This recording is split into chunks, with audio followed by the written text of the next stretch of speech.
¿Qué es la fe? Con signos de interrogación.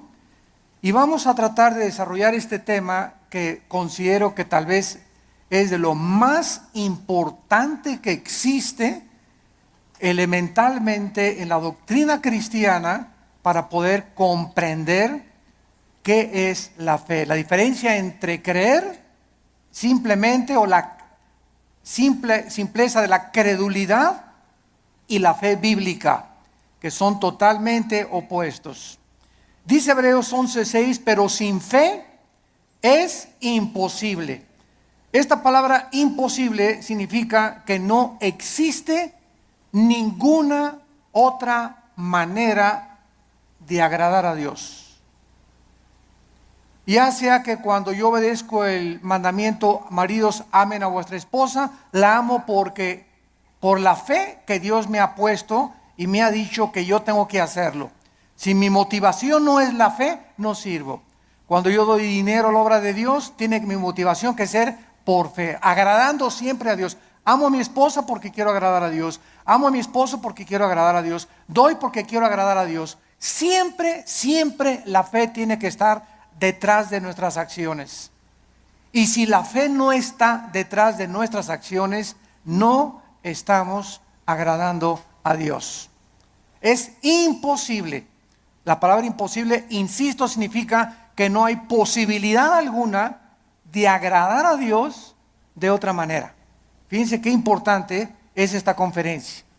Y a continuación dice el Espíritu Santo, porque es necesario, o es implícito, que el que se acerca a Dios, ¿cómo nos acercamos a Dios? Creyendo que Él existe.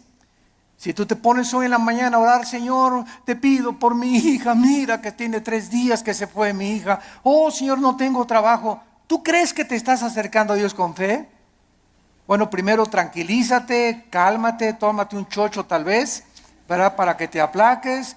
Pero en un estado emocional donde está, Señor, por favor, etcétera, etcétera, es como si dijeras a Dios, tú no puedes, Señor, contestarme. Estoy lleno de aflicción y tú no puedes realmente contestarme. Pero yo me acerco a Dios y le digo, Padre, te doy gracias porque mi hija está en tus manos.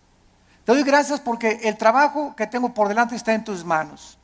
Y gracias, Padre Santo, porque descargo mi corazón y al levantarnos de la oración, creemos que Dios nos escuchó. Pero si tú te levantas después de orar, con la misma aflicción, con la misma tensión, con el mismo estrés, con la misma ansiedad, vuélvete otra vez a hincar, porque no has agradado a Dios. A través de la oración, cuando nos acercamos a Dios, tenemos con nuestra acción, después de estar en la presencia del Rey, creer que realmente Él nos ha escuchado. Y además hay que creer otra cosa, que Él es galardonador. O sea que Dios nos va a recompensar todo vaso de agua que nosotros demos. Un simple vaso de agua a cualquier persona en el nombre de Jesús. Dios no es olvidador ni deudor para olvidar lo que Él nos tiene que dar, para bien o para mal. Muy bien, vamos pues en el versículo 1 a tratar de encontrar alguna definición que nos ayude a sentar nuestras bases de qué es la fe para comenzar a construir arriba del versículo 1. Es pues la fe la certeza. La palabra hypostasis, que se tradujo certeza, es sustancia. La fe es una sustancia, es algo real, es una seguridad. ¿De qué cosa? De algo que viene. De algo, no de algo que tienes ya. Porque si lo tienes ya, ya no es fe. Entonces la fe está relacionada con el futuro. Siempre, siempre con algo que no tienes y que viene. Y que tú tienes que estar seguro que viene. No tengo trabajo ahorita, tengo 3 días sin trabajo, 2 semanas sin trabajo, pero Jehová es mi pastor. Como decía mi esposa hace unos momentos, declaro que soy tu hijo, que nada me faltará. Yo voy a mantener mi paz. Mi hijo se fue, mi hija se fue, no tengo trabajo, pero yo tengo la seguridad, la certeza que aunque no lo tengo ahorita, aunque no veo ahorita a mi hija que se componga, ni mi hijo que se componga, y aunque no veo ahorita prospectos del trabajo, lo creo, lo tengo seguro porque tú lo has dicho. No he visto justo desamparado a su descendencia que mendigue el pan. Yo sé que tú me vas a dar el trabajo, Señor. Yo sé que tú me vas a sacar adelante. ¿Por qué? Porque así lo dice tu palabra. Y esta seguridad que tú tienes, dice a continuación, es una convicción, aunque tú no lo estás viendo. Muy bien, vamos pues a tratar de explicar más claramente esto. La fe está relacionada con el futuro y con lo invisible. Con lo futuro y con lo invisible. Porque es algo que esperamos en el futuro, ya sea en 3 horas, 4 horas, mañana, pasado un mes, un año, no sé.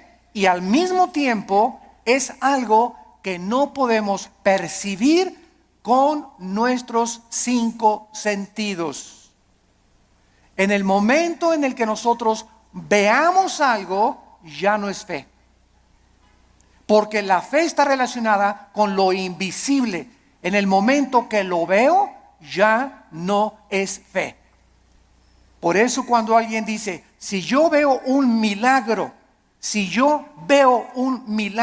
voy a creer, esto es la antítesis de la fe. Porque es totalmente lo contrario. Primero tenemos que creer, como lo vamos a ver, para ver. ¿Me están siguiendo? No es ver para creer, sino creer primero para que después puedas ver la gloria de Dios manifestada.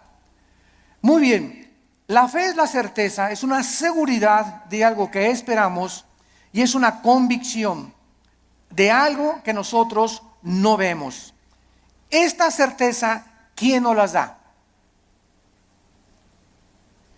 Porque necesitamos una certeza y necesitamos una convicción para que nuestra fe sea sólida y esté basada en un buen fundamento teológico.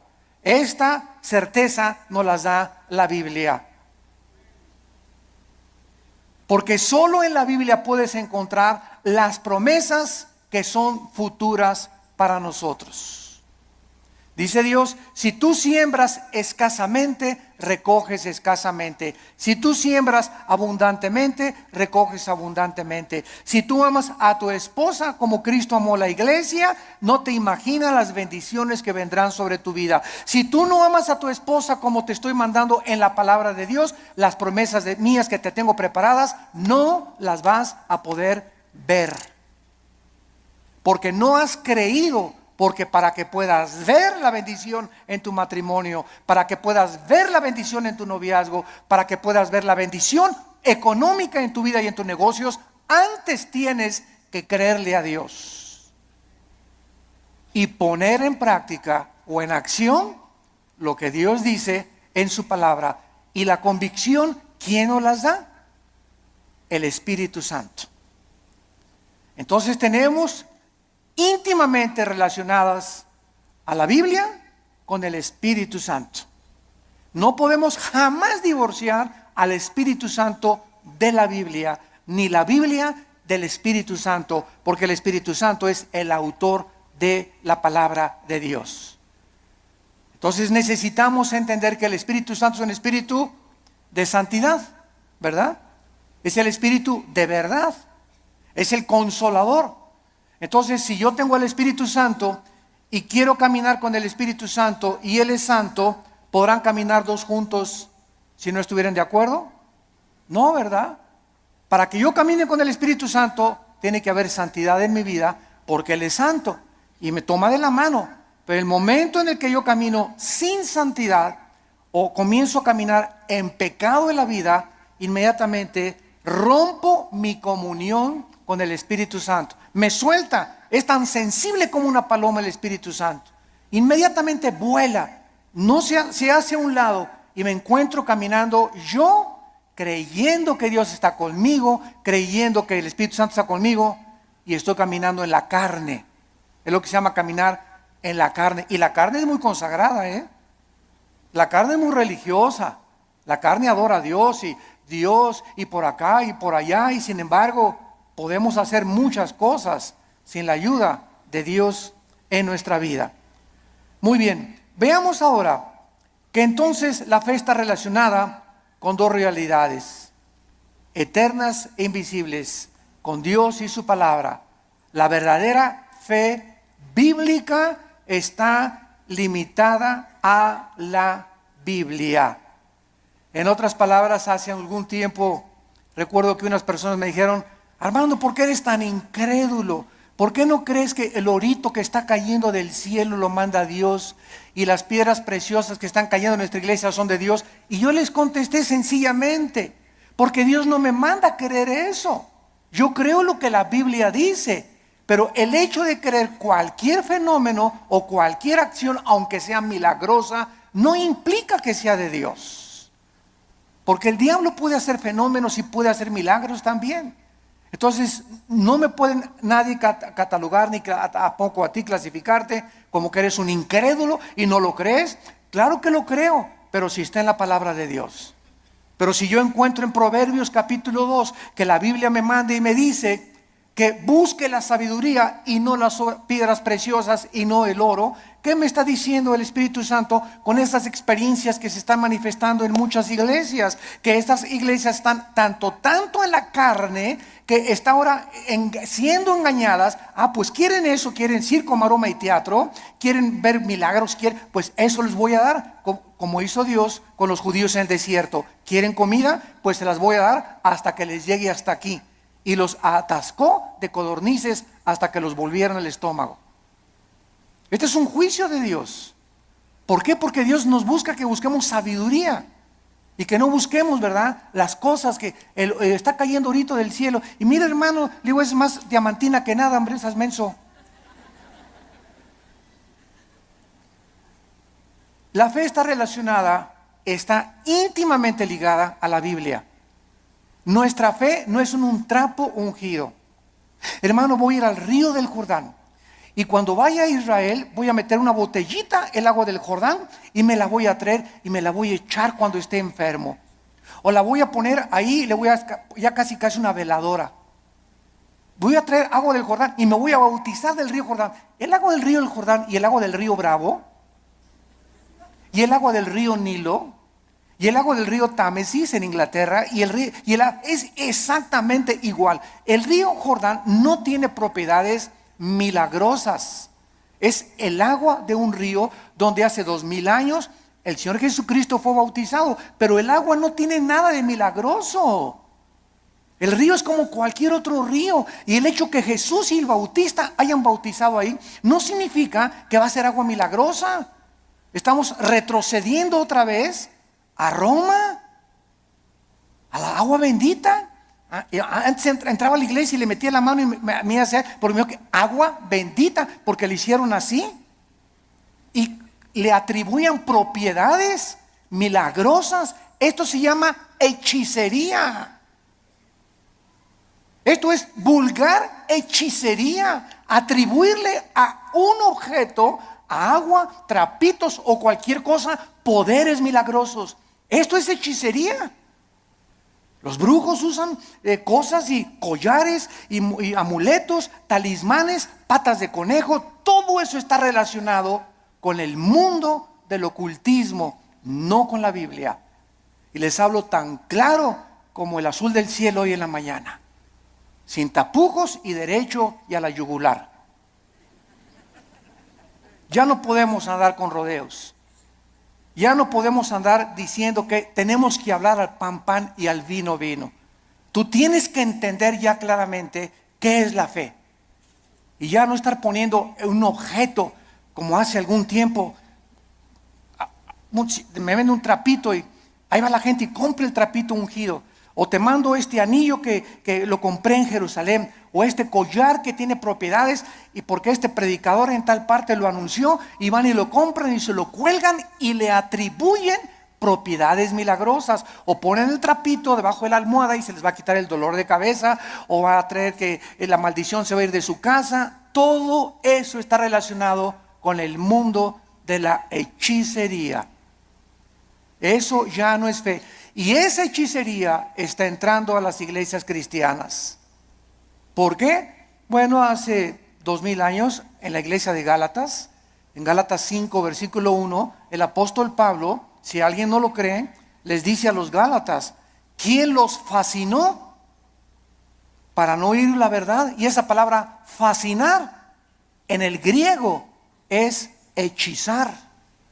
La iglesia de Galacia estaba hechizada, estaba controlada por demonios que habían entrado en falsos maestros y pastores que esta iglesia tenía y que les estaba enseñando a los cristianos. Es que no es suficiente la muerte de Cristo, necesitas circuncidarte, no necesitas poner árbol de Navidad, no necesitas hacer estas cosas, necesitas ahora agregarle a la obra de la cruz algo extra. Cuando la Biblia dice que cuando Cristo murió en la cruz del Calvario, se finí, caput, se acabó, consumado es, no hay nada que agregarle a la muerte de Cristo para el perdón que hemos recibido. Tratar de, después de la gracia de Dios, decir que necesitamos hacer ciertas cosas para completar la obra de Cristo, estamos llamándole que fue incompleta la muerte de Cristo, y esto es una herejía. Hace algún tiempo, bueno, más bien no algún tiempo, hace algunos días, me entrevistaron en un programa de televisión. Y una de las preguntas que siempre me hacen en Colombia, en Guatemala, donde quiera que voy es, ¿qué se pierde la salvación? Siempre me preguntan esa pregunta. ¿Por qué? Porque el 65-70% de la cristiandad cree que se pierde la salvación. ¿De dónde sacaron esta doctrina? De un hombre llamado Jacobo Arminio, que enseñó, y porque hay 5 versículos de la Biblia, nada más 5 contra más de 500 versículos en la Biblia que enseñan que la salvación no se puede perder, además que es ilógico teológicamente. Entonces estos 5 versículos parecen enseñar que la salvación se pierde, como si que te borraré del libro de la vida y que te apartaré y la rama, Juan 15, serán cortados, etcétera, etcétera, que parece indicar que la salvación se pierde. O 2 de Pedro capítulo 2, 22 al 24, que el perro regresa a su vómito, la puerca lavada a lavarse en el lodo. Pero sin embargo, cuando estudiamos estos versículos, nos damos cuenta que los sacaron de su contexto. Miren, es tan simple como esto. Cuando una persona dice que se pierde la salvación, ¿qué está diciendo? Síganme con cuidado. Está diciendo que al llegar al cielo, Pedro le va a decir, a ver, Pancho Pantera, ¿por qué te voy a dejar entrar al cielo? Y tú le vas a contestar, por la gracia de Dios, más me porté bien. Igual a la salvación. Eso es lo que se está diciendo. O sea, que la gracia de Dios no fue suficiente. Ahora que ya soy salvo, necesito portarme bien, porque si no me porto bien, pierdo la salvación. Entonces, ¿qué salvación nos dio Dios? ¿Temporal o eterna? Dicen Hebreos 9 y Hebreos 10 que nos hizo eternamente perfectos y santificados. En el momento que recibes a Cristo, recibes la eternidad. Estamos ya en el reino de Dios espiritualmente. La eternidad está dentro de nosotros ya. Pero, y ahora en segundo lugar, ¿por cuántos pecados? Apunta todo esto para que te defiendas. ¿Por cuántos pecados murió Cristo en la cruz? ¿Por los pasados, por los presentes o por los futuros? Por los pasados, los presentes y los futuros. Entonces, si existe un pecado que diga que nos hace perder la salvación, Cristo tendría que volver a morir. Cristo tendría que volver a pagar por ese pecado que te hizo perder la salvación. Porque la muerte de Cristo solamente te perdonó los pasados, pero los que tú cometas, tú eres responsable. Y si hay alguno que cometas, entonces Cristo tiene que volver a morir. Y entonces ya Cristo no murió por los pecados pasados, presentes y futuros, sino solamente por los pasados. Porque los que estás cometiendo, tendría Cristo que estar muriendo muchas veces para estar pagando por ellos. Ahora, si tú cometiste un pecado que te hace perder la salvación, la pregunta de los 64,000 pesos es, ¿cuál es, Pancho? ¿Qué pecado nos hace perder la salvación? Dice 1 Juan, ¿la sangre de Cristo nos limpia? Solo de algunos. Eso dice, ni el homosexualismo, ni el divorcio, ni el transexualismo, ni el robo, ni el crimen, ni el asesinato, ninguno de estos pecados es el pecado imperdonable. Ninguno de estos pecados es la blasfemia contra el Espíritu Santo. El único pecado que no tiene perdón no lo pueden cometer los cristianos, solo los no cristianos, que es la blasfemia contra el Espíritu, rechazar la gracia de Dios. Hechos 7, 51 y 52, que es el pecado que cometieron los fariseos. Que después de ver, después de oír al Hijo de Dios, después de oír la predicación de la palabra, no te quiero, no te quiero, no te quiero. Pero un cristiano, 1 Corintios 12, 2, no puede por el Espíritu ni siquiera blasfemar o maldecir al Espíritu Santo. Antes de ser cristianos, todos blasfemamos el nombre de Dios. Todos blasfemamos contra el Espíritu Santo antes de ser cristianos, ¿no es verdad? Todos cometimos pecados tremendos. Ahora, cuando nos muramos, otra pregunta, cuando nos muramos, ¿cuántos van a morir perfectos? ¿Dónde está San Anastasio por aquí? O Santa Rita de Casia. Cuando muramos, vamos a morir en pecado. A lo mejor hoy en la mañana le grité a mi esposo y me muero a las 2 de la tarde, ya me morí en pecado. A lo mejor hiciste una mentira a las 3 de la tarde y te da un ataque al corazón a las 7 de la noche, ya te moriste en pecado. Te pasaste un alto, ya te moriste en pecado si chocas. Todos nos vamos a morir con algún cierto de pecado, pero esos pecados ya fueron puestos en la cruz del Calvario. Entonces tendríamos que ir al purgatorio para pagar por esos pecados con los que morimos y no los pudimos confesar. Todo esto es absurdo y irracional teológicamente. Y podemos continuar así con los pactos, con la gracia. ¿Qué es la gracia, no? Entonces decir que se pierde la salvación es decir que es la gracia más portarme bien o hacer buenas obras para poder entrar al cielo. La fórmula está equivocada totalmente. Estás reprobado químicamente en la teología. La fórmula es la gracia más nada igual a la salvación. Las buenas obras que nosotros hacemos no son para salvarnos. Ya Cristo pagó por todas mis malas obras pasadas, presentes y futuras. Mis buenas obras que ahora hacemos, síganme con cuidado, Virgen del Socorro. Las buenas obras que nosotros hacemos después de la salvación solamente son para la entrega de recompensas o la pérdida de recompensas en el tribunal de Cristo. El cristiano ya no va a ser juzgado por sus obras en cuanto a la salvación, sino en cuanto a las recompensas. Y la fidelidad va a ser altamente recompensada por Dios. Un vaso de agua que hayamos dado, lo que hemos hecho en el nombre de Dios, pero no está relacionado ya con la salvación. Ya hemos sido justificados por la fe, ya hemos sido santificados y ya hemos sido glorificados desde antes de la fundación del mundo.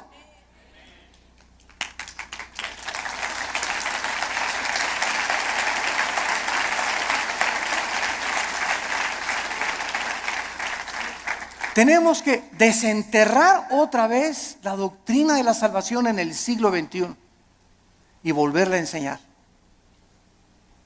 claramente, porque el pueblo de Dios en los errores en que está cayendo es por no tener bases teológicas firmes, doctrinales, de una doctrina elemental como la gracia y la salvación.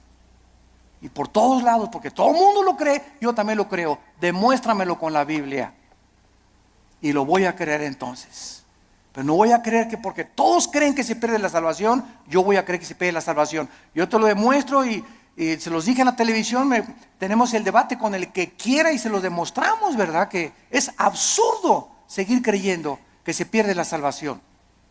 Ahora muchos dicen, bueno, como ya no pierdo la salvación, me voy a portar ahora sí, le voy a dar vuelo a la hilacha, ¿verdad? Bueno, dice Gálatas 5:10 que fuimos llamados a libertad.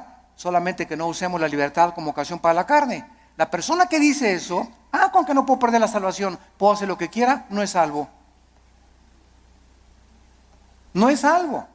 Porque si tienes al Espíritu Santo, no vas a tratar de aprovecharte y tomar la gracia de Dios como una licencia para pecar. Eso demostraría, Romanos 6, que pues pecaremos para que la gracia de Dios abunde. De ninguna manera, porque los que hemos muerto con Cristo, ¿cómo vamos otra vez a pecar? O a tratar de pecar voluntariamente.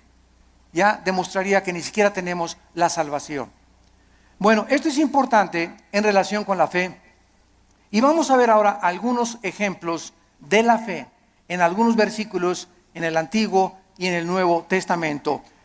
Vamos a ver en primer lugar el Salmo 27, para que veamos cómo operó la fe en el Antiguo Testamento y tengamos bases más profundas acerca de nuestra fe. Vuelvo a repetir, la fe está relacionada con el futuro y con lo invisible. La antítesis de la fe sería ver, porque caminamos por fe, no por vista. La vista queda excluida de la fe. Y si camino por vista, está excluida la fe. Una de otra están excluidas. No pueden ser las dos verdad. O camino por fe sin ver, o veo y ya no camino por fe. ¿Está claro? Es muy importante aceptar este concepto. Si caminamos por vista, ya no necesito la fe. Si camino por fe, no necesito la vista. Cada una excluye, insisto, la otra. Esto es contrario a lo que el mundo dice. Ver para creer. Esa es la filosofía del mundo. Esa es la dimensión en la que el mundo se mueve. Nosotros hemos entrado a otra dimensión totalmente, que dice lo contrario, que necesito primero creer para poder ver. Dice el Salmo 27, versículo 13, cuando David se encontraba afligido, perseguido por Saúl, sin trabajo, escondido en una cueva, criticado, sus hijos de David se volvieron contra él. Bueno, el pobre David, ¿verdad?, tenía todo tipo de tribulaciones iguales a las que tenemos muchos de nosotros. Y David nos manifiesta y nos exhibe una verdad preciosa. Y dice el Salmo 27:13, hubiera yo desmayado, me hubiera tirado la toalla, me hubiera yo desalentado, ya hubiera querido ya ni siquiera ser cristiano, ya ni siquiera quería ir a la iglesia, ya estaba harto. Si yo hubiera mantenido esta actitud mental, hubiera yo desmayado. Me hubiera tirado ya al suelo, ya no quiero ni siquiera vivir. Estoy harto de todo, de mis papás, de la iglesia, de esto, del gobierno. Y sobran cosas que nos pueden llegar a pensar esto. A menos que, repito, seas San Anselmo. Pero todo cristiano llegamos a estar, ¿verdad?, hasta, decimos vulgarmente en México, hasta el gorro. ¿No te has sentido así? No levante la mano. Porque yo estoy seguro que todos la levantaríamos. Si no has experimentado esto, lo vas a experimentar cuando estés casado, o cuando no estés, o cuando nazcan los hijos, o cuando nazcan los nietos, pero hay muchas épocas en la vida en la que nos llegamos a sentir tan oprimidos por los problemas que ya no quisiéramos ni siquiera vivir. ¿Quiénes son los suicidas? Las personas que se les ha cerrado totalmente el mundo, se han sentido sin ninguna ventana, sin ninguna luz, sin ninguna esperanza, sin ninguna solución más que dejar de vivir. Escaparse por una puerta falsa. Y dice David que él había llegado a esa situación. Y entonces encontramos lo que lo salvó: si no creyera. Si no creyera, ¿qué veré? Primero, ¿qué cosa? Creyó. Y después venía la vista. Si yo no hubiera creído, que voy a salir de esta situación y que Dios me va a mandar otro esposo, otro novio, que viene el trabajo. Si yo no hubiera creído en las promesas de Dios, ya desde cuándo me hubiera aventado desde el puente hasta abajo. ¿Qué es lo que nos sostiene? Creer lo que Dios nos ha dicho. Esa es la fe, lo que nos ha dicho en su palabra. ¿Hubiera yo desmayado si no creyese? Y dice 1 de Pedro 1:5 que somos guardados por el poder de Dios mediante la fe. En otras palabras, cuando nos encontremos así, y créame que muchas veces al mes yo llego así en la noche, en la mañana cuando me levanto, con el Señor, cansado, ¿verdad? Con problemas, presiones emocionales, el mundo, el petróleo, la caída del dólar, problemas aquí, problemas allá, familiares. Bueno, sobran cosas para desalentarnos en la vida, sobran cosas para amargarnos, sobran cosas para desilusionarnos. Entonces ahí es cuando, en lugar de que te desmayes y te rindas y digas, tiro la toalla, me bajo del caballo, ya no quiero, andamos así con el caballo, cayéndonos del caballo. En ese momento recuerdo, oh Señor, tú eres poderoso, tú eres grande, soberano, y comienzas a sentir otra vez en el caballo y agarras las riendas. Señor, aunque no lo vea, y aunque vea todo que se está cayendo y no vea soluciones y vea el cuadro oscuro a mi alrededor, oh Dios, yo sé que tal vez hoy en la tarde o mañana veré tu bondad. Me vas a sacar del pozo de la desesperación, me vas a pintar un nuevo futuro, vas a solucionar mis problemas, y por eso sigo en mi caballo y rajámonos pinto, échele velocidad y vamos adelante. No te me rajes, México lindo y querido.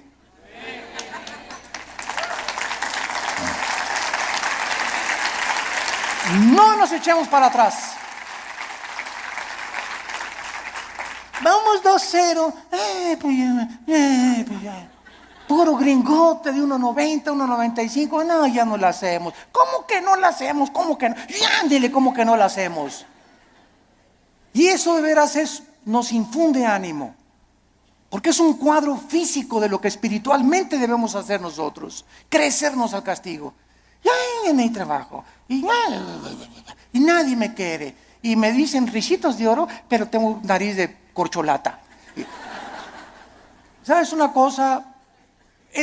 Bueno, ¿por qué comenzamos a sentirnos así? Porque estamos viéndonos en el espejo, porque estamos viendo la situación, porque estamos caminando por vista. Olvídate y desconéctate de lo que ves y lo que por tus 5 sentidos entran, y conéctate con la palabra de Dios. Diario ven a la Biblia en la mañana, cargar las pilas, la energía. Chupa la fuerza espiritual que Dios tiene para nosotros, que es la que nos va a sostener. Nos separamos de la Biblia y nos vamos al suelo. Hebreos 11:27, otro ejemplo en el Nuevo Testamento de Moisés. Hebreos 11:27 dice así: por la fe, por creer lo que Dios había dicho. Porque la fe nunca la desconectemos de la Biblia. Por creer lo que Dios ya había revelado en su palabra en el Antiguo Testamento, Moisés dejó Egipto. Si él hubiera sido guiado por sus emociones, vean ustedes, el temor, que es el más grande enemigo de la fe. El temor. El temor es la antítesis de la fe, es lo opuesto de la fe. Si Moisés hubiera dicho, el rey, si me voy me va a mandar los soldados, me mata, me corta la cabeza, él es el emperador de Egipto. Pero Moisés no vio al emperador de Egipto, no el temor que comenzó a meterse, porque el temor así entra como la termita, ¿verdad? Y comenzamos a sentir así que, y el temor, y comenzamos hasta a sudar frío, y comenzamos a temblar por el temor, y saldrá esto, y saldrá de la operación mi abuelita, y podremos, y dejamos que nos domine esta emoción, comenzamos a alejarnos de Dios y comenzamos a perder el poder de Dios que está viviendo por fe. Moisés dijo, antes de tenerle miedo al faraón, antes de tener miedo a su abogado, antes de tenerle miedo a mi suegro, antes de tenerle miedo a mi ex esposo, antes de tener miedo de nada ni de nadie en este mundo, tengo temor de Dios. Y eso fue lo que hizo Moisés. No vio el temor del emperador, los ejércitos que tenía, y dejó Egipto. No fue gobernado por el temor, sino creyó lo que Dios le había dicho y venció sus emociones. Porque se sostuvo como viendo físicamente a Dios. ¿Eso dice? Este está en tercera de Pancho 3:1. Porque se sostuvo viendo algo que no se veían con sus ojos, ni se experimentaba empíricamente con sus 5 sentidos. Se sostuvo por algo que nadie podía ver, pero él sí podía ver, y podemos ver los cristianos, que es a Dios. Viendo al invisible. ¿Con qué ojos lo vemos? Con los ojos de la fe. Es un par de ojos que el Espíritu Santo nos ha entregado que el mundo no tiene. Vemos no lo que vemos, vemos las cosas que no se ven, porque las que no se ven son más reales que las que se ven. Esto fue lo que hizo que Moisés se pudiera sostener. La fe nos capacita para ver lo que el mundo no puede ver. No hay trabajo, no hay esto, no hay aquello. El mundo, terremotos, se cae. Ahora que fue el terremoto de Japón, no sé si vieron ustedes un video de los muchos que han pasado, que primero el terremoto, el tsunami y el puntillazo, la fuga de gas radioactivo. Y pasaron a una japonesita que era cristiana, como de 80 años de edad. Y está la japonesita en el video caminando y dice, aquí estaba mi casa. Y para todos lados estaba viendo, y ahí estaban mis hijos, y ahí vivía mi sobrino. Y se queda la japonesita como de 80 años de edad, sin nada ni nadie en el mundo. Ni una cobija donde acostarse. Y se hace así las cabezas y dice, pero tú me seguirás sosteniendo. Bueno, las lágrimas comenzaron a caer de mis ojos. Pero fue así una cosa, ¿verdad? Para poner una película. Ahí estaba mi familia, ahí estaban mis papás, ahí estaban mis hijos, mis nietos, aquí estaba mi casa. No hay nada. Imagínate, de la noche a la mañana quedarte sin familia, ni vecinos, ni papá, ni mamá, ni nada, y levantar los ojos, pero tú me seguirás sosteniendo. Esa es la fe. Sostenidos viendo lo que no se ve, con los ojos y la seguridad y la certeza y la convicción de lo que Dios ha dicho: no te dejaré ni te desampararé, aunque se acabe todo a tu alrededor. Veamos ahora en Juan capítulo 11. Juan capítulo 11, versículo 39 y 40. Se muere Lázaro. La familia de Lázaro eran las hermanas Marta y María. Marta es un ejemplo de la mujer afanada, María un ejemplo de la mujer que se acerca a Dios. Pero las dos nos representan a todos nosotros. No porque te digas Marta vas a ser afanada, ¿verdad? Pero es un ejemplo solamente de que todos nosotros padecemos esta debilidad, de que muchas veces queremos ver para creer, y tenemos que dominar esa tentación y ese impulso de nuestra antigua naturaleza. Entonces aquí en Juan 11:39 dijo Jesús: quiten la piedra. Marta, la hermana del que había muerto, dijo: Señor, y he de ya, porque es de 4 días. Jesús le dijo: ¿no te he dicho que si crees, verás? Ahí está otra vez. Marta, tú no tenías que haber visto que se alivió ahorita. Hemos llegado al punto que lo dejé morir, porque Cristo dejó morir a Lázaro. ¿Se acuerdan que cuando le avisaron? Señor, Lázaro se está muriendo? No hizo caso. Y era el mejor amigo de Jesús y la familia que lo hospedaba y le daba de comer a Jesús, y tenía según un cuartito especial para Jesús cuando pasaba por ahí Jesús.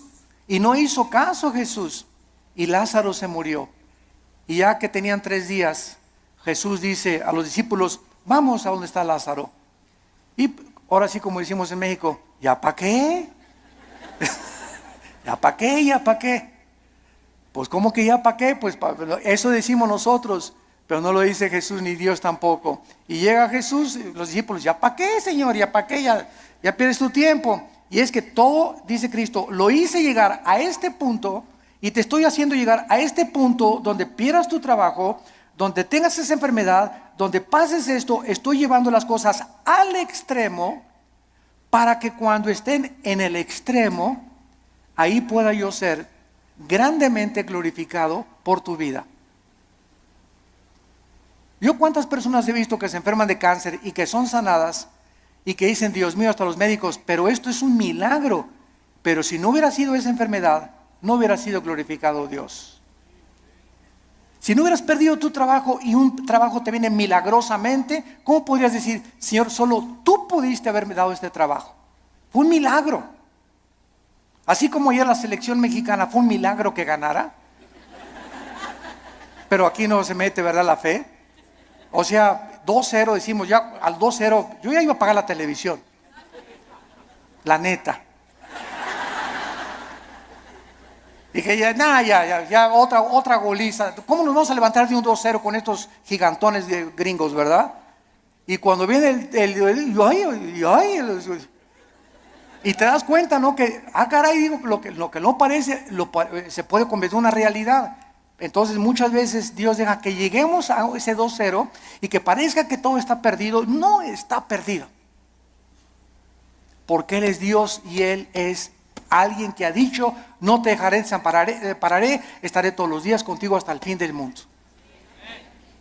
Podemos, aunque perdiere mi padre y mi madre, con todo Jehová no me dejará, porque Él es nuestro sostén.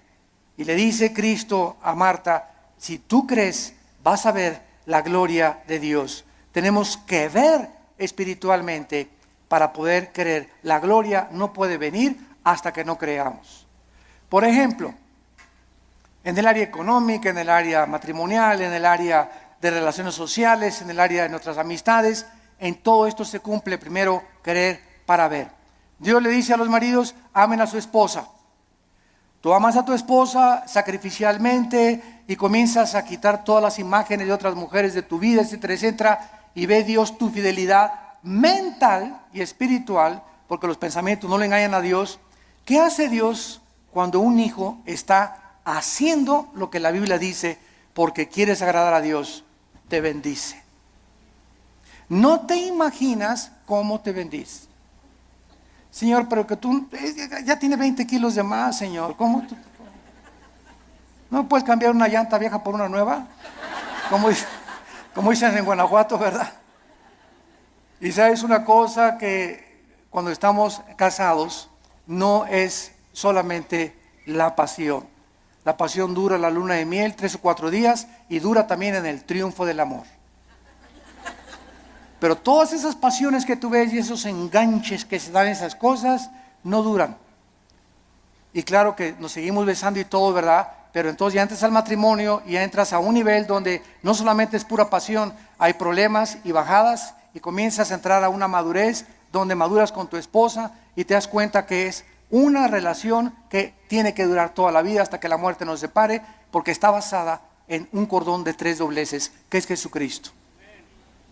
Entonces ya no está basada tanto en el físico como en una relación espiritual, porque los matrimonios que duran son los matrimonios que los dos son discípulos de Cristo. Cuando dos caminan hacia Dios, es como un triángulo. Dios está en la punta del triángulo y aquí está el hombre y la mujer. Cuando el hombre y la mujer caminan los dos siguiendo a Cristo, cada vez están más cerca el uno con el otro, porque más cerca están de Dios. Y ya podemos vencer esas cosas de: cámbiame, la verdad. Oye, es que no vas a tener Miss México toda tu vida. ¿Qué querías, verdad? ¿Que tu esposa te durara así? Tiene que dar a los 50 años tu esposa, a los 60 años tu esposa. el cuerpo se deforma, igual él tiene panza de Santa Claus ya también, ¿verdad? Pero nos seguimos queriendo. Entonces nuestra antigua naturaleza demanda ver para creer, puesto que depende de los sentidos, pero no de la palabra de Dios. Y veamos en penúltimo lugar 2 de Corintios 4. 2 de Corintios 4, versículos 17 al 18. Y dice el apóstol Pablo, esto es tremendo. Estamos tratando de encontrar la fe en el Antiguo y en el Nuevo Testamento en algunos pocos versículos. 2 de Corintios 4, 16 y 17 al 18. Por tanto, otra vez dice Pablo, no desmayamos. Qué peligroso es darnos por vencidos. Qué peligroso es tirar la toalla en la vida cristiana.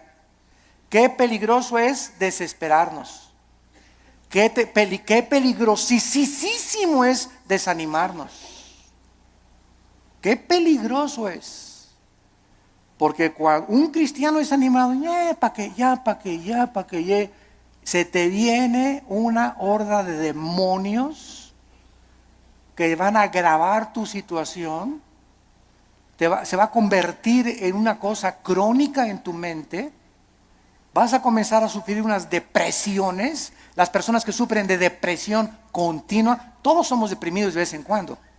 Pero cuando somos deprimidos ya 3, 4, 5 días deprimido, estás bajo ataque del maligno. Porque el fruto del Espíritu es paz, gozo y amor. ¿Por qué has llegado a esa situación que estás así, que ni te toquen porque brincas? Porque tienes una semana, 2, 3 semanas que te soltaste la palabra.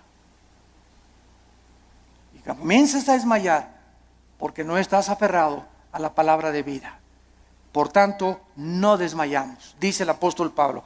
Antes, aunque nuestro cuerpo exterior se va desgastando, el interior no obstante se renueva de día en día. ¿Saben ustedes que lo peor que existe para una persona es verse en el espejo? Bueno, claro que tenemos que peinarnos, ¿verdad? Y rasurarnos, etcétera, etcétera.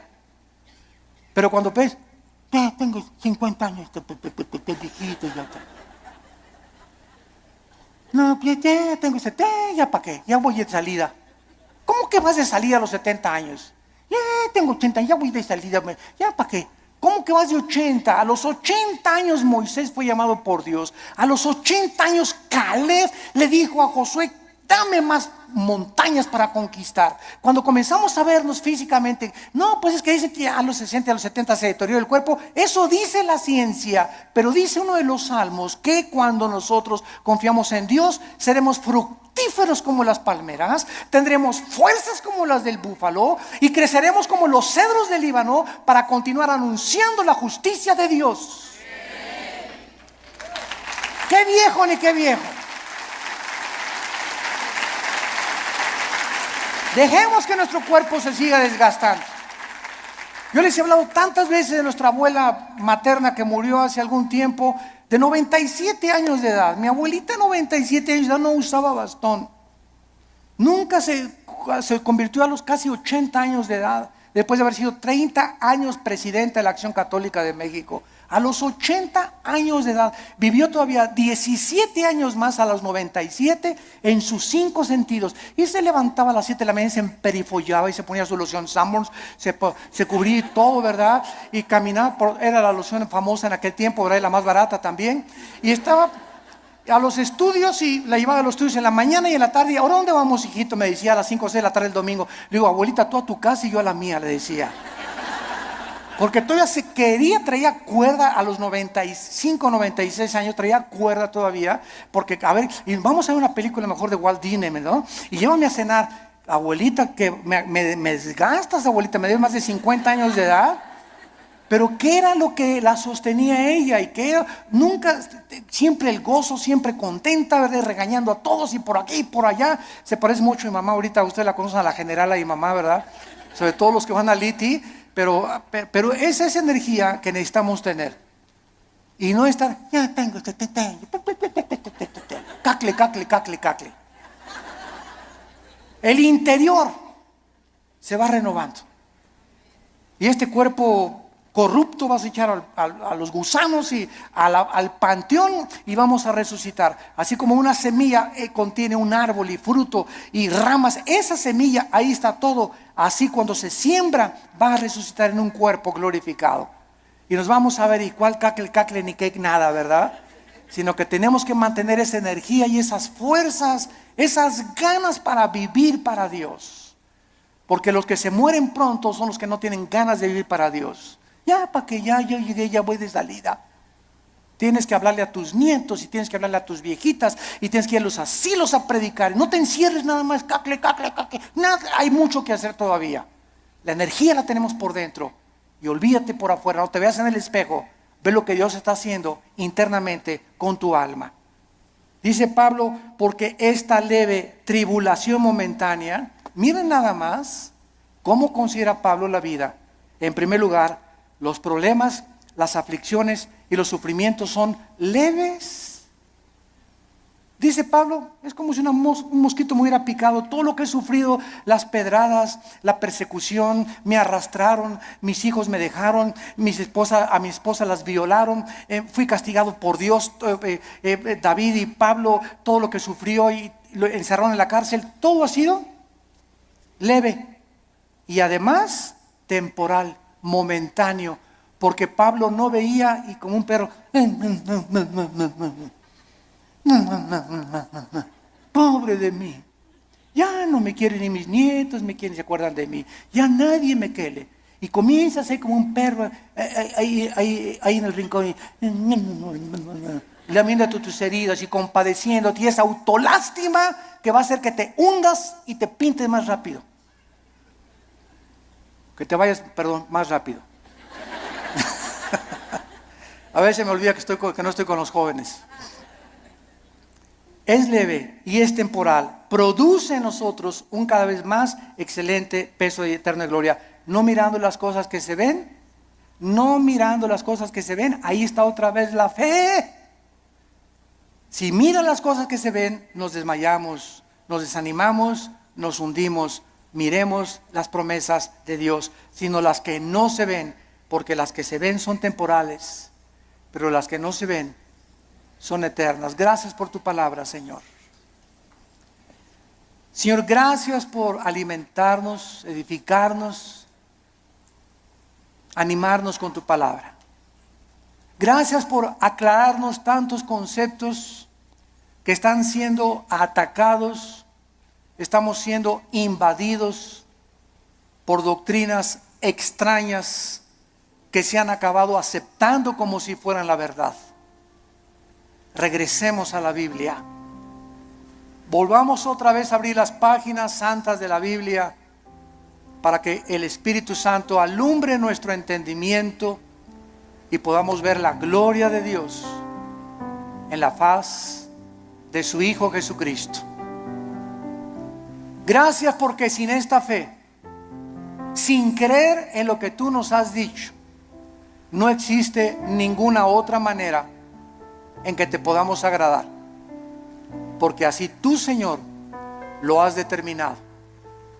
En esta mañana muchos de ustedes que nos ven a través de la televisión y aquí presentes, tal vez eran crédulos. Y tú le llamabas fe a lo que te habían enseñado en tu familia o en tu religión, sin saber en qué estaba basada lo que te habían enseñado.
memories haunting.